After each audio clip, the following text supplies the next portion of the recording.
Okay, all right, everybody. Thank you so much, Fano family. So this is going to be one of the most juicy and most transforming video, and I'm very blessed. First of all, very blessed to have the health, to have the body, mind, soul resources to be able to deliver this talk, this clarity talk for you guys. So I normally stand and do it, but I'm gonna just relax in a celebrity mode. I'm gonna relax in the celebrity mode, and I'm gonna do this video for you guys, and this is gonna be awesome.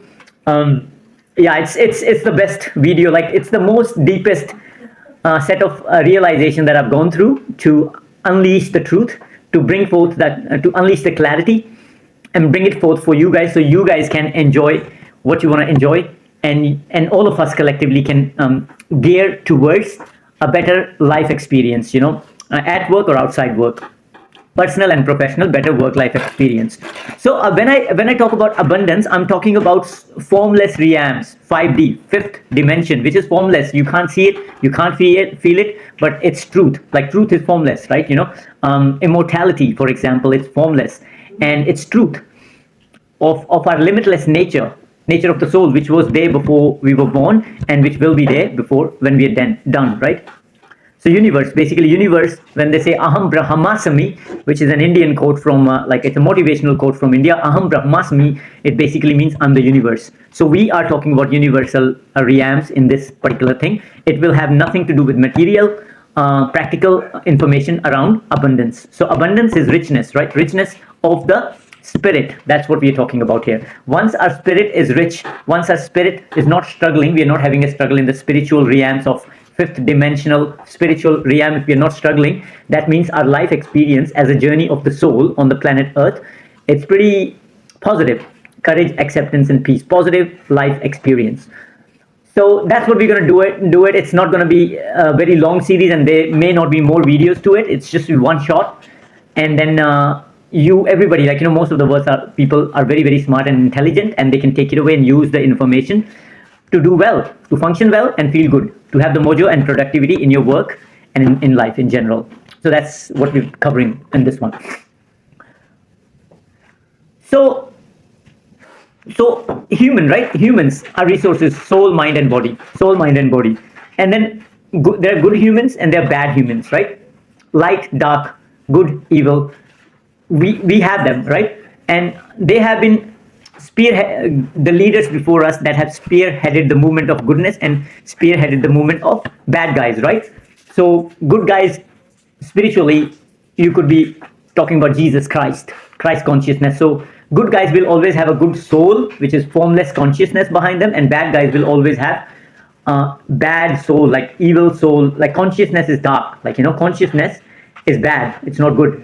So the good guy will always bring the light, and they want that experience for everybody, but bad guys will always want to control and have it their way. It's consciousness, it's not human, it's a consciousness, it's a consciousness that drives that person. So spiritual soul is light or dark, right? Good or bad, nice or evil.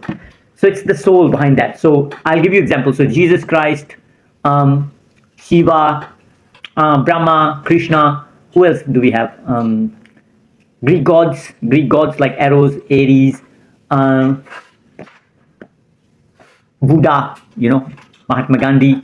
All these guys, not Mahatma Gandhi, I'm not going to include him, but Buddha gets there. But for me, it's Jesus Christ, when we talk about soul, we have masculine soul, soul of Jesus Christ, say for example, right? And then we have soul of Shiva, soul of Vishnu, Brahma, Krishna, like all these religious personalities. We rely on them for guidance, right? We listen to some people from India, they listen to Shiva, they say, oh, Shiva is the greatest god. Then Christianity, oh, Jesus is the greatest god, right? So we all have this ideal figure from the scale of consciousness. We have these ideal consciousness before us that were born into the planet, and we follow them as a guiding light. As a guiding light, we follow good people. Good people want to follow the good souls as guiding light, and bad people want to follow the bad souls as a guiding light. So that's what we're covering, right? So that's what we're covering. So don't have to talk much about good souls. We already know, and as human, you can see it, and then you immediately know, oh, this is a good soul. It's a old soul, new soul, good soul, bad soul. But in this one, again, the last video quality wasn't good. So this one we only going to talk about bad souls from the, because I was not born in any other planet, so you have angels and you have demons, right? So other people that are born into Christianity or in the Western world, Greek mythologies, other teachings, spiritual teachings, whoever follows that stuff, uh, they know that. But I'm coming from India, so I'm going to come from an Indian perspective, right? So Indian books, everybody wanted me to read Vedas, Puranas, and all these big books, but I do not really follow any of them. Like, I don't want anybody to learn about any spiritual information, because spiritual is formless, and when it's formless, it is not there. As human, we are already intelligent to scan a good and a bad person. It's our intuition. It's in our DNA. All that stuff is in our DNA. So if you see me, you will know there's a part of me that's dark and there is part of me that's light. So you will be able to work with that. You will reject the darkness and you'll accept the light, and you'll accept the light and you reject the darkness, blah blah blah. So I am going to talk about the bad, dark, evil consciousnesses that are really controlling, that want to run the world, basically. Okay, run the world. For example, Jesus, if he tries to do good work, these guys killed him. But what was the message behind killing him? That, look, this is a good man. He's trying to do good work. Look what we're gonna do. What we did to him. We slaughtered him. We killed him.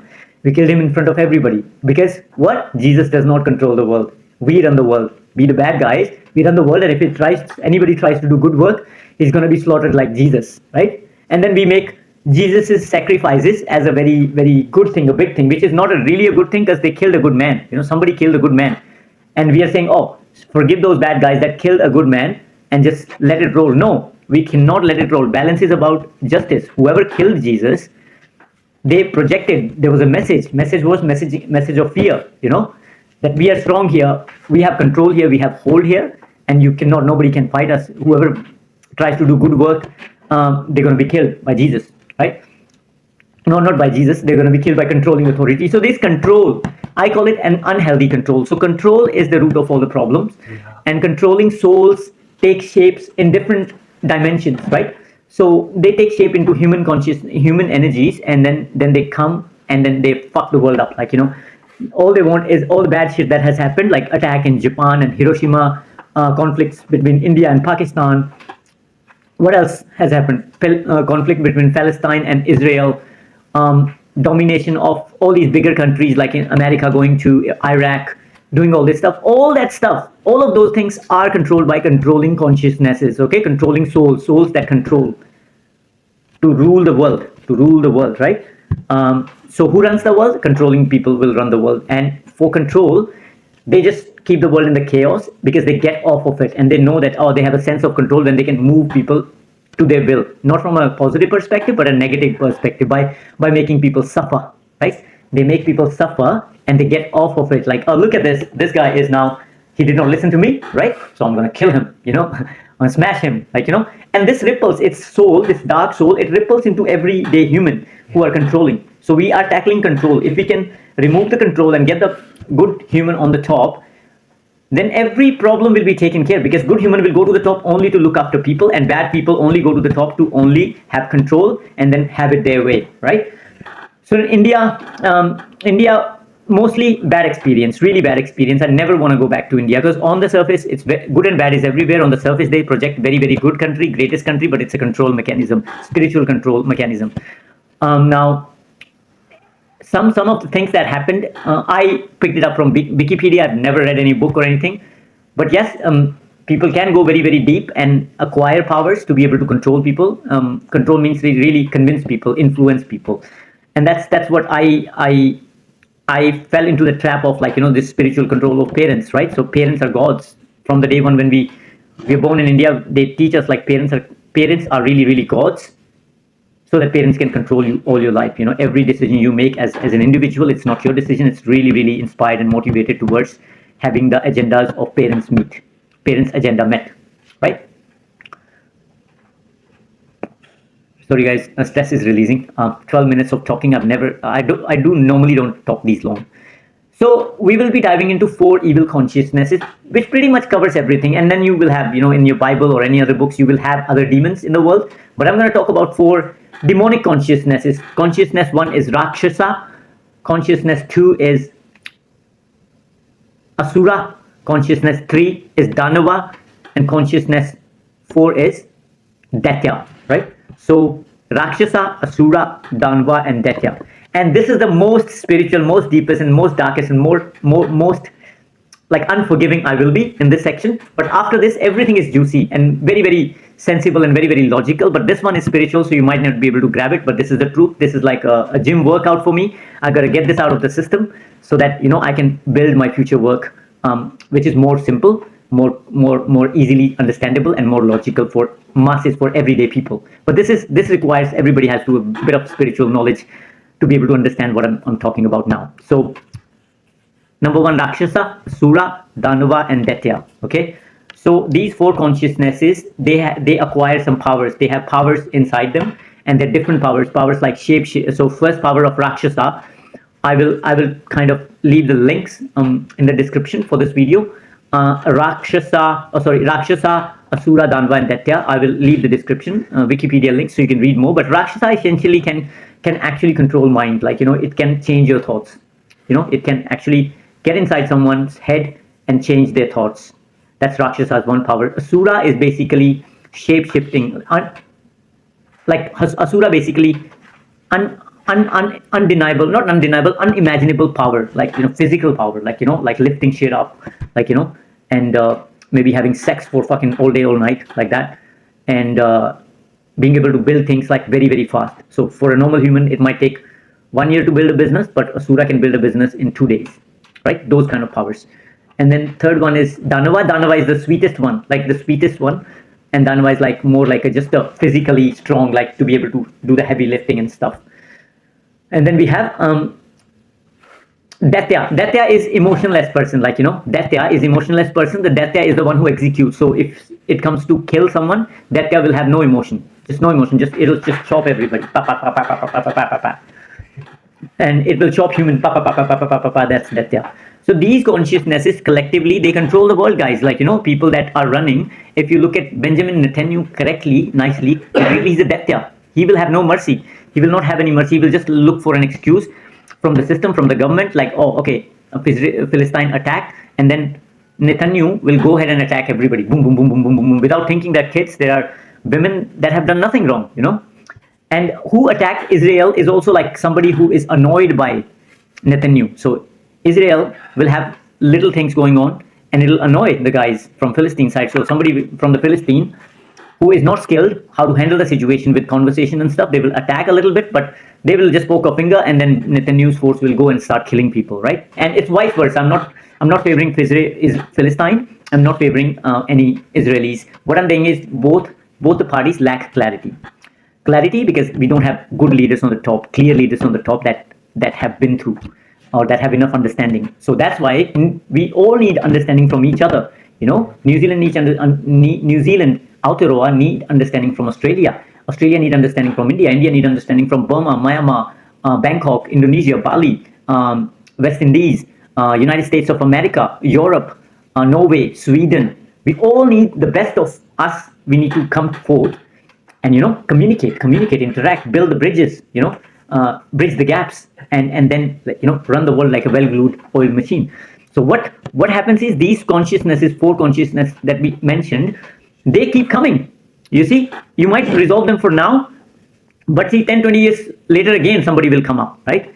So that's why understanding is important, that these bad guys, evil guys, they will always be there, and they will always try to get ahead. So all they do is control. For control, they can do anything. Control is to be better. I'm more better than you. Competitive nature, like intense competitive nature.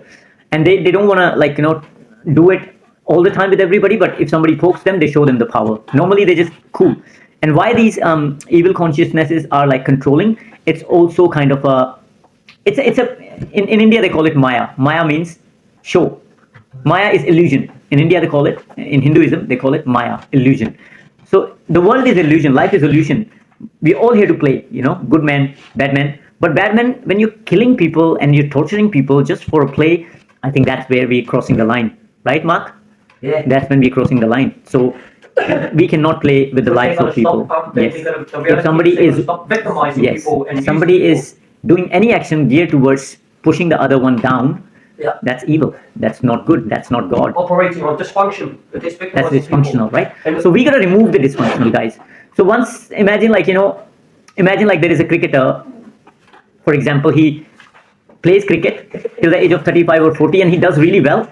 He's already gone through all the worst experiences, and that makes him the best person, best leader in the world. Yeah. So a captain in the cricketing team from the age of 25 to 40, he's played and he's seen everything in life, good and bad, to become the best leader. So after 40, instead of society or system telling him to go join Australia or go sit home and go smoke cigarette and die, no, that player has to transition into politician, political career, which is more leadership, corporate career, which is more leadership, any sorts of stuff, become a CEO of a company, after the age of 40, 50, 60. Or while he playing cricket, if there is a little bit of time in the middle, you build a coaching business, cricket coaching business, right? Or anything that interests you. So if you have, if a cricketer, for example, he's reached from cricket, or any athlete, played rugby or something, he's learned a lot from the age of 20 to 35. If a rugby player has played rugby from 20 to 35, by the time from 20 to 35, he's already able to set up an academy, rugby academy. He knows. All he needs to do is hire a business mentor who can set things up for him, and up you go. But why the athletes, cricketers, all these best humans, high vibrational beings, do not make it to the top? Why do they disappear after the professional career? That's what we have to stop. We have to stop the disappearing of professional, powerful beings from the mainstream after their professional career is over. That's how we build a new life, new world. Okay. And yeah, now we gotta remove a lot of people. We gotta remove a lot of people from running this world now, and we take charge. Like, I will be here, but that's why I'm gonna propose you guys. If you were like, that's pretty much it. We're ending. We're going towards the end of it, right? End of this talk. But that's pretty much it, guys. If you like my work, I would highly suggest you support my program support my work by buying my program, which is Clarity Eye of the Universe. Gives you the universal perspective of your unleashed potential, clarity of your soul, clarity of your mind, and clarity of your physical strength, so you can lead your professional world. At least you don't rely on others. You become the self-reliant person who doesn't take too much and who doesn't give too much. And whenever he's doing something, he's bringing the best to the table on a day-to-day basis. And then it's just energy management from there. So yeah, buy my course. Link is in the description. You can scan the QR code that's on this video, and we can take it from there. But that's pretty much it. If we don't have these bad controlling people fucking up things, driving the world to chaos, and have really good, self-assured, clear leaders, none of the problem would have existed in the world, and none of the problem will exist in the world. But now it's about like consciously bringing the good guys to the top and helping them experience, and they impart the knowledge to the future generation. So we keep rolling the ball, right? Until we end the controlling authorities, end the world of tyranny and oppression in every corner of the world. So with that, 22 minutes, nice video came out. Thank you so much for this. From this one onwards, the next series we're gonna do is Money 4D, which is more like material abundance, how our experience around money is screwed up by, again, our conditioning, our experiences of life. So stay tuned for that, but hope you enjoyed it. I love you all. This is for the ladies. Mwah. And for the guys, hug, fist bump like that. I'll see you in the next one, guys.